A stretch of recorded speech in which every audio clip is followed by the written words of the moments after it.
उरणच्या यशस्वी शिंदे हिच्या हत्येनं संपूर्ण महाराष्ट्र अक्षरशः ढवळून निघाला आहे। ज्या पद्धतीनं यशस्वी शिंदे हिची हत्या करण्यात आली ते पाहता महाराष्ट्रातील तमाम जनता जी आहे ती आता आकांतांडव माजवत आहे। त्याचं कारण आहे की संशयित आरोपी जो दाऊद शेख होता तो आता पोलिसांनी तरी त्याला जेरबंद केलेला असला तरी त्याने केलेला हत्येचा जो प्रताप होता तो प्रचंड संतापजनक अशा प्रकारचा होता। गुरुवारी यशस्वी शिंदे याच ठिकाणावरून, ज्या ठिकाणी मी आता उभा आहे हेच यशस्वी शिंदे हिचं हे राहतं घर आहे, याच ठिकाणावरून यशस्वी शिंदे जी होती ती गुरुवारच्या सकाळी या ठिकाणावरून आईनं दिलेलं दूध हे घेऊन ती घरातून बाहेर निघाली। तिने त्या दिवशी नोकरीला असल्यामुळे सुट्टी घेतली होती आणि त्यामुळे ती इथून निघाली होती। त्याच्यानंतर ती शुक्रवारी रात्रीच्या वेळेलाच पोलिसांना एक फोन आला किंवा पोलिसांना असं समजलं की एक मृतदेह जो आहे तो कोटनाका परिसरामध्ये आढळला आहे। त्यामुळे तात्काळ त्या ठिकाणी मध्यरात्री पोलीस त्या ठिकाणी पोहोचले आणि तो मृतदेह जो होता तो ताब्यात घेतला। सकाळच्या पहाटे या यशस्वी शिंदेचा मृतदेह तो असू शकतो, कारण संध्याकाळच्या वेळेला अशा प्रकारची मिसिंग केस जी होती ती यशस्वी शिंदे यांच्या नातेवाईकांकडून करण्यात आली होती आणि त्यामुळे दाट शक्यता होती की तो मृतदेह यशस्वी शिंदे हिचाच असावा आणि त्यामुळे वडिलांना आणि आईला नातेवाईकांना बोलवण्यात आले आणि यशस्वी शिंदेच्या मृतदेहाची ओळख ही करण्यात आली। यशस्वी शिंदेच्या मृतदेहाची ओळख ही दोन्ही आई वडिलांनी केली आणि खात्रीलायक समजलं की तो जो मृतदेह होता तो यशस्वी शिंदे हिचाच होता। मात्र तो मृतदेह अशा अवस्थेमध्ये होता की तो मृतदेह पाहिल्यावर कोणालाही संताप येईल। पूर्णपणे शरीराचे लचके तोडलेले अशा प्रकारचा हा मृतदेह होता। त्याच्यानंतर या संपूर्ण परिसरामध्ये नवी मुंबई, उरण या संपूर्ण परिसरामध्ये एकच हळहळ, त्याप्रमाणे संताप व्यक्त केला जात होता। अनेक मोर्चे पोलीस स्थानकामध्ये दाखल झाले।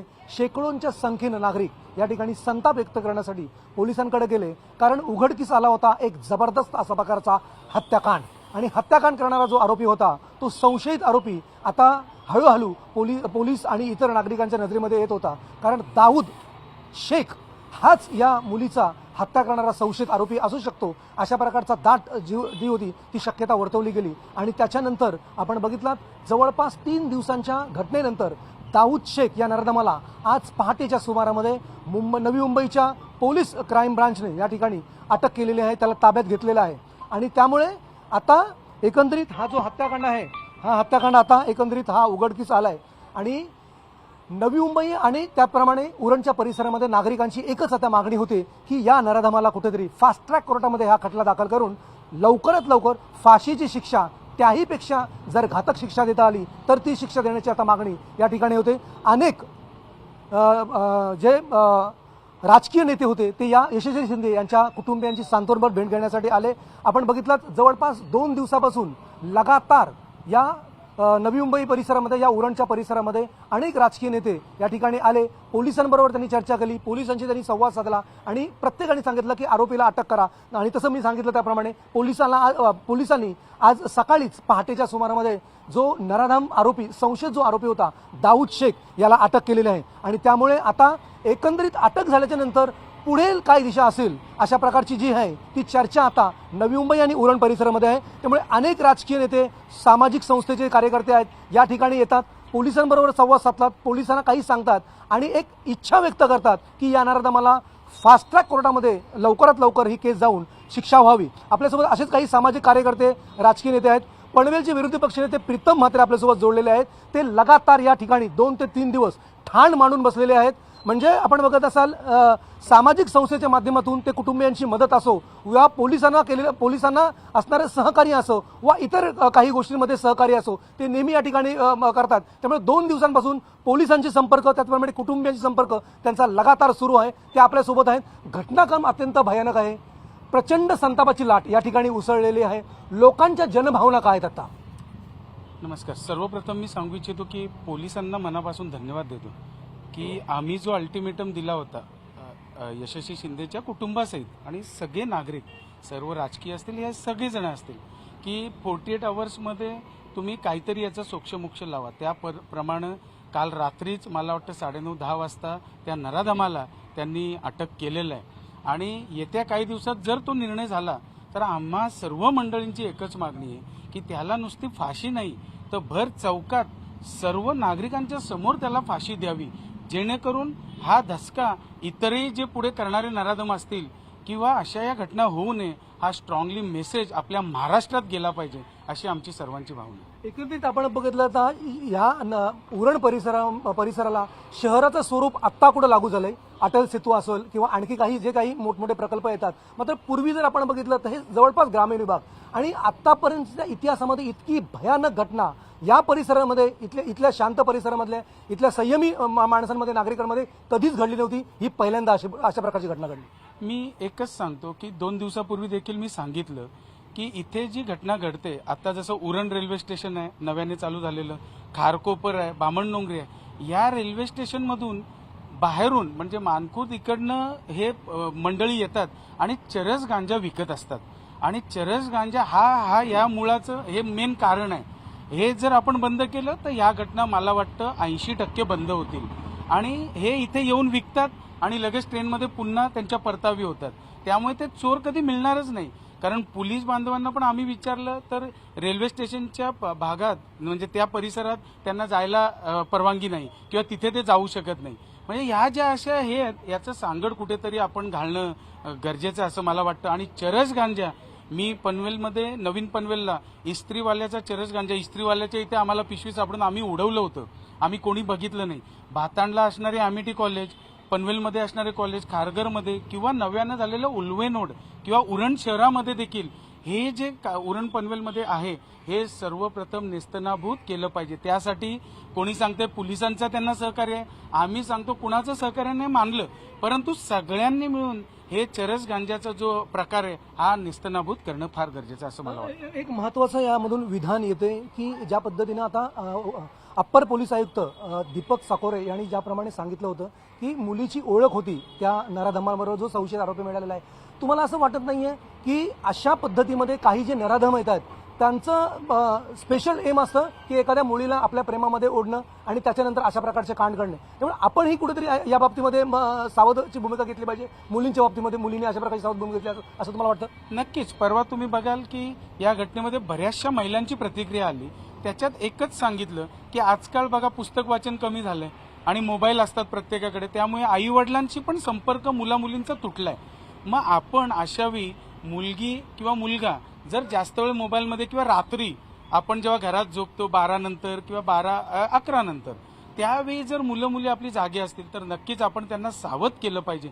कारण तुम्ही आता म्हणालात की प्रेमात पाडण्यासाठी जाळ्यात पाडण्यासाठी काहीही करतात, परंतु जर आपण स्वतःच्या मनाशी ठरवलं तर किती कोणी प्रयत्न केले जर आपला मनावर काबू असेल आणि ते देखील आई वडिलांच्या समवेत तर मला वाटतं अशा घटना होणार नाही असं मला वाटतं. एकंदरीत ही जी घटनाक्रम बघता ही नवी मुंबई परिसरातील या महिन्यातली जवळपास 3री घटना आहे.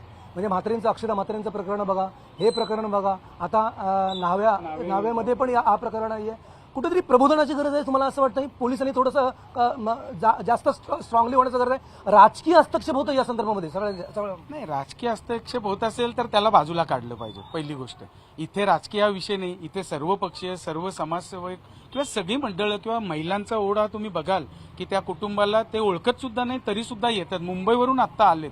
तर माझं एकच सांगणं आहे याच्यातून की हे जे होत असताना अशा घटना जर होत असतील तर नक्कीच तुम्हाला सांगतो की परवा सकाळी पहिली हे प्रबोधनाची जी मीटिंग आहे महिला पोलीस व्हीके हायस्कूल रहितची आपल्या कोएसओचे जे व्हीके हायस्कूल पनवेलला आहे इथे सुरुवातच 9 वाजता सुरुवातीला झालेली आहे. त्यामुळे मी तर सगळ्यांनाच सांगेन, मग कोणाच्या प्रायव्हेट शाळा असतील, सरकारी असतील किंवा आणखी कुठल्या संस्थेच्या शाळा असतील किंवा जिथे क्लासेस होतात की जिथे वेगवेगळ्या माध्यमातून येतात त्या क्लासेसमध्ये देखील या प्रबोधनाचे तुम्ही 5 मिनिटं का होईना हे प्रबोधन आता घडवणं हे फार महत्वाचं आहे असं मला वाटतं. एक शेवटचं आहे की ज्या पद्धतीने आपण बघितलं हा जो परिसर आहे म्हणजे आता मला वाटतं जवळपास 25 ते 30% डेव्हलपमेंट आहे.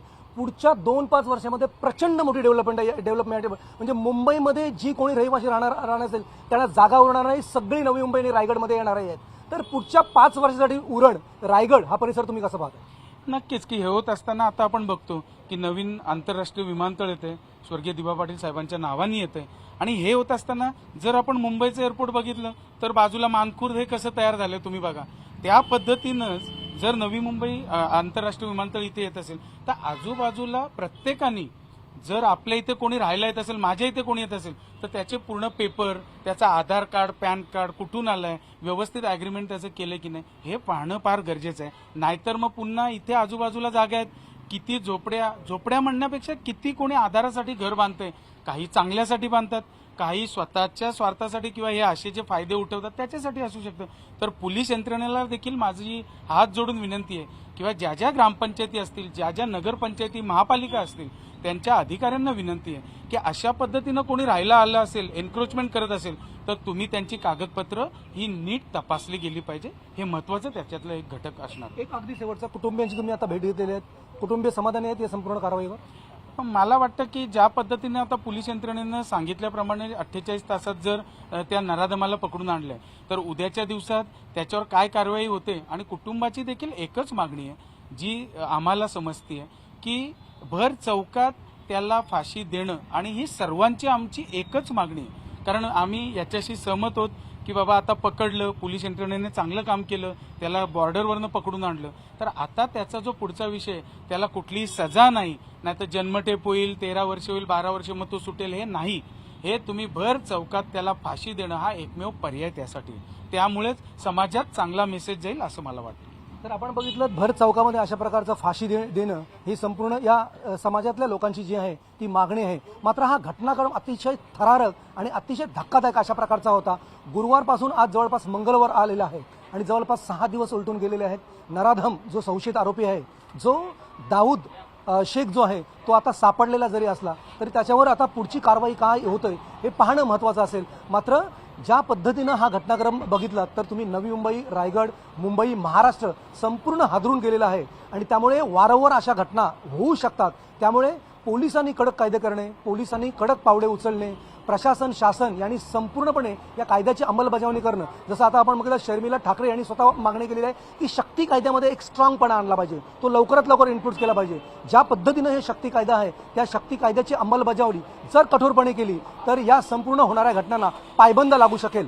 त्यामुळे आता या सगळ्या ज्या घटना आहेत, ज्या सगळ्या मागण्या आहेत, या समाज माध्यमातून होताना दिसत आहेत. मात्र आता यशस्वी शिंदे हिची ज्या पद्धतीनं हत्या करण्यात आलेली आहे ते पाहता आता पुढची यशस्वी शिंदे कोणी होऊ नये यासाठी कडक पावले ते आहेत उचलणे हे अत्यंत महत्त्वाचं आहे. आणि त्यामुळे आता नराधमाला संशयित आरोपी जो दाऊद शेख आहे याला आज सकाळी पहाटेच्या सुमारामध्ये ताब्यात घेण्यात आलेलं आहे. त्याच्यानंतर आता त्याची कसून चौकशी होईल. चौकशीमध्ये आणखी काही खुलासे होतात हे पाहणं महत्त्वाचं असेल. मात्र काही खुलासे कालपर्यंत किंवा आतापर्यंत काही खुलासे झालेले आहेत. त्याप्रमाणे दीपक साकोरे जे आहेत अप्पर आयुक्त यांनी काही गोष्टी या आहेत या समोर आणलेल्या आहेत. मात्र आणखी काही खुलासे होतात काय का हे पाहणं महत्त्वाचं असेल. कारण काहींचा अजूनही संशय आहे की या हत्येमागे एकच माणूस नाहीये, तर या हत्येमध्ये आणखी दोघे तिघे जण असू शकतात. त्यामुळे आणखी काही धक्कादायक खुलासे होतात का हे पाहणंही महत्त्वाचं असेल. मात्र आता कुटुंबीय जे आहेत हे अत्यंत दुःखाच्या सावटाखाली आहेत. कुटुंबियांची संपूर्ण सगळ्यांची मागणी आहे की हा जो नराधम आहे याला फाशी तर व्हायला पाहिजे. मात्र ती फाशी जलदगती कोर्टामध्ये अर्थात फास्ट ट्रॅक कोर्टामध्ये हा खटला दाखल करून व्हायला पाहिजे की जेणेकरून या नराधमासारखे आणखी कोणी नराधम हे या समाजामध्ये अशा प्रकारच्या मुलींना आपले हवस बनवणार नाहीत. अशा प्रकारची जर शिक्षा झाली तर नक्कीच पुढच्या या अशा हैवानांना कुठेतरी पायबंद बसेल, कुठेतरी ते जेरबंद होतील. आणि त्यामुळे समाज प्रबोधन असो किंवा आणखी कठोर कायदे असो, या सगळ्यांची मागणी जी आहे ती आता या संपूर्ण प्रकरणातून होते. गुरुवार शुक्रवारचे पहाट यशस्वी शिंदे हिचा मृतदेह, त्याच्यानंतर छिन्न विच्छिन्न अवस्थेमध्ये सापडलेला तो जो मृतदेह होता त्याची विटंबना झाली का, त्याचा पोस्टमॉर्टम नंतर समोर आला. पोस्टमॉर्टममध्ये बलात्कार झालं नाही अशा प्रकारचं एकंदरीत समोर आलं. त्यामुळे हे जे खुलासे आणखी होते त्याच्यानंतर सीसीटीव्ही समोर आला. आज सकाळच्या सत्रामध्ये आपण बघत काल संध्याकाळी एक सीसीटीव्ही आला ज्यामध्ये गुरुवारच्या दुपारी यशस्वी शिंदे आणि जो संशयित आरोपी आहे जो शेख जो आहे तो आता पुढे मागे 8 मिनिटांच्या फरकामध्ये म्हणजे यशस्वी शिंदेच्या पाठीमागे जाताना दिसतोय. त्याच्यामध्ये आणखी काही खुलासे हे आता समोर येताना दिसत आहेत. त्यामुळे पुढे आता या संपूर्ण प्रकरणातून आणखी काही धक्कादायक खुलासे समोर येतात का हे पाहणं महत्त्वाचं असेल. त्याच्यानंतर पोलिसांच्या बाईट्समध्ये किंवा पोलिसांच्या वक्तव्यामध्ये एक बाब आणखी एक समोर आलेली आहे की या प्रकरणामध्ये कदाचित हा शेख हा एकटाच सामील असावा, आणखी कोणी सामील नसावेत अशा प्रकारचंही समोर येते. त्यामुळे 2019ला पोक्सो अंतर्गत गुन्हा दाखल झाला. त्यानंतर 6 महिने अटकेनंतर पुन्हा बाहेर येणारा जो नराधम संशयित आरोपी आहे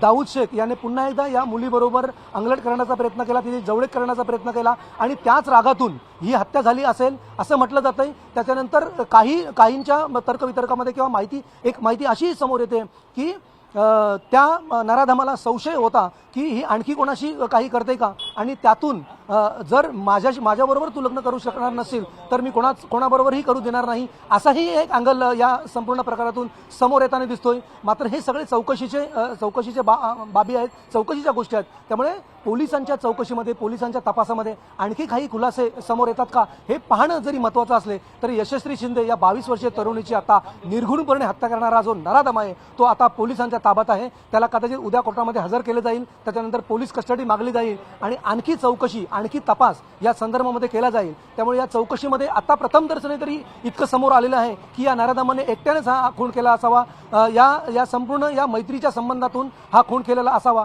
असं एकंदरीत जे काही चित्र आहे ते समोर येताना दिसतोय. मात्र समाज प्रबोधनातून किंवा संपूर्ण या प्रकरणातून आता आपण बघत असाल प्रचंड मोठ्या प्रमाणामध्ये या ठिकाणी जी मागणी आहे संस्थांच्या माध्यमातून होताना दिसतोय. आपल्यासोबत काही स्वाभिमानीचे कार्यकर्ते आहेत, आपण त्यांना विचारणार आहोत काय एकंदरीत तुम्ही सांगाल काय मागणी आहे तुमची? माझी मागणी अशी आहे की स्वाभिमानी रिपब्लिकन पक्ष, युथ रिपब्लिकन पक्षाचे अध्यक्ष सागरदादा सोनसरे यांच्या नेतृत्वाखाली ही जेव्हा बातमी मला समजली तर रायगड जिल्ह्यामध्ये अतिशय वाईट हा असा प्रकार झालेला आहे. फुले शाहू आंबेडकरांचा आपण एकंदर रायगड जिल्हा म्हणतो आणि त्या रायगड जिल्ह्यामध्ये उरणसारख्या परिसरामध्ये अशा वाढत्या झपाट्यामध्ये अशा प्रकारचं कृत्य होणं फार निंदनीय आहे. याचा जाहीरपणे मी निषेध करतो. जो आरोपी मिळालेला आहे पोलिसांच्या याच्यामध्ये त्या आरोपीला माझं तर म्हणणं असं आहे की कोणाची आई असेल, कोणाची बहीण असेल, कोणाची लेक असेल, अशा प्रकारचं कृत्य होणं हे फार चुकीचं आहे. या संपूर्ण प्रकरणाला कुठेतरी आता लव जिहादचा अँगल दिला जातंय, असं म्हटलं जातंय की तो मुस्लिम जो आहे तो आरोपी मुस्लिम आहे. तो कुठल्या जातीचा आहे, कुठल्या धर्माचा आहे त्याच्या पलीकडे ज्या डॉक्टर बाबासाहेब आंबेडकरांनी सांगितलं की तुम्ही अशा प्रकारचं जर कृत्य केलं तर कायदा तुमच्यासाठी कठोर केलेला आहे संविधानाने, आणि संविधानाच्या दृष्टिकोनातून ह्या नरधर्माला एक दलित समाजाची मुलगी आहे, दलित समाजाच्या कुटुंबातली मुलगी आहे आणि तिच्यावरची जर अशा प्रकारचा अन्याय आणि अत्याचार झालेला आहे त्याचं जाहीरपणे आंबेडकरी चळवळीतली तर जनता रस्त्यावरती उतरणारच आहे. माझं काल हांडोरे साहेबांशी देखील बोलणं झालेलं आहे, मनोजभाई संसारींशी माझं बोलणं झालेलं आहे. सर्व नेते, आंबेडकरी चळवळीचे नेते झपाट्याने या ठिकाणी भेट देणार या नरधर्माच्या विरोधामध्ये. आणि या आरोपीला शक्यतो माझं तर म्हणणं असं आहे की त्याला सर्वांच्या समोर, आम जनतेच्या समोर त्याला या ठिकाणी फाशी झाली पाहिजे, कारण परत असं कृत्य कधी भविष्यामध्ये उरणसारख्या परिसरामध्ये कुठलाही असा माणूस करत असेल तर त्याला ती दहशत निर्माण होईल. तर आपण बघितलं ह्या जनभावना आहेत, या सामाजिक संस्थेच्या पक्षांच्या वतीनं भावना आहेत. त्यामुळे या भावनांचा जो आदर जरी केला असला तरी आता आपण बघत असाल नराधम जो आहे संशयित आरोपी शेख याला आता अटक करण्यात आलेली आहे. त्याच्यानंतर आता काही प्रक्रिया आहे, ती प्रक्रिया पूर्ण होईल आणि त्याच्यानंतर आज किंवा उद्या त्याला कोर्टामध्ये हजर केले जातील, पोलीस कस्टडी मागितली जातील, तपास केले जाईल. मात्र गुरुवारपासूनचा जो घटनाक्रम 2019 पासून या संपूर्ण घटनेला एक टच आहे. पॉक्सो अंतर्गत गुन्हा दाखल होणे, त्याच्यानंतर तो अनेक दिवसापासून 6 महिन्यापर्यंत तो जेलमध्ये राहणे, त्याच्यानंतर बाहेर येऊन पुन्हा एकदा मुलीबरोबर अंगलट करण्याचा किंवा जवळीक साधण्याचा प्रयत्न करणे आणि त्याच्यानंतर कुठेतरी दुसरीकडे प्रेम आहे का या संशयातून भेटायला बोलवणे आणि त्याच्यानंतर हा अशा प्रकारचा निर्गुण खून करणे, हा संपूर्ण जर अँगल बघितला तर 2019 पासून चालत आलेला हा अँगल आहे. आणि त्यामुळे यशस्वी शिंदे आता यशस्वी शिंदे हिचा जरी आता निर्गुण खून झालेला असला तरी या अशा प्रकारच्या नराधमाला अत्यंत कठोर त्याच्यावर कारवाई व्हावी, त्याच्यावर मोठी अशा प्रकारची त्याला शिक्षा व्हावी आणि त्या शिक्षेतून या पुढच्या अशा काही घटना घडणार नाही याची दक्षता मात्र शासन प्रशासन याने घ्यावी आणि समाजाला एक कुठेतरी प्रबोधन घालून द्यावं इतकीच अपेक्षा व्यक्त करताना दिसतात. त्यामुळे आता या संपूर्ण प्रकरणामध्ये आणखी काय वळण निर्माण होतात, आणखी काय प्रकरणं उघडकीस येतात हे पाहणंही तितकंच महत्त्वाचं असेल. व्हिडिओ जर्नलिस्ट हर्षलसह प्रमोद पाटील, न्यूज 18 लोकमत, उरण.